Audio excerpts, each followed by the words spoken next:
Joe Biden won the 2020 US presidential elections and will be inaugurated as the 46th president in January 2021.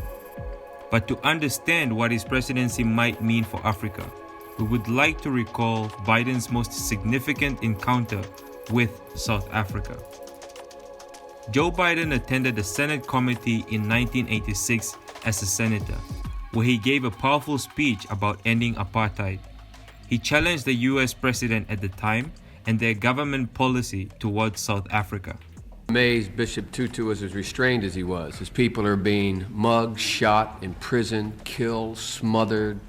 I admire his restraint, not his assertion. I suspect if you or I were in his position, if we were a black South African leader or otherwise, I found you to be a very principled man and a combative man. I doubt whether you'd be on the ramparts, I suggest. I know I would be, and I think you would be. Our loyalty is not to South Africa, it's to South Africans. And the South Africans are majority black, and they are being excoriated. But this was over 30 years ago. Al Jazeera asked African experts to comment on what Biden's presidency might mean for the continent. The experts mostly agreed that since the Bush administration, America's approach to Africa hasn't really changed and is expected to carry on with Biden. Historically, it has not mattered much for Africa whether Democrats or Republicans occupy the White House.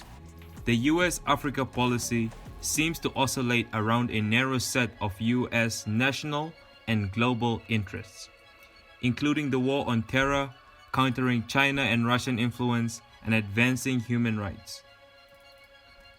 However, Trump's administration has shown the least interest and consideration for Africa, highlighted by Trump's infamous reference to African countries as shitholes.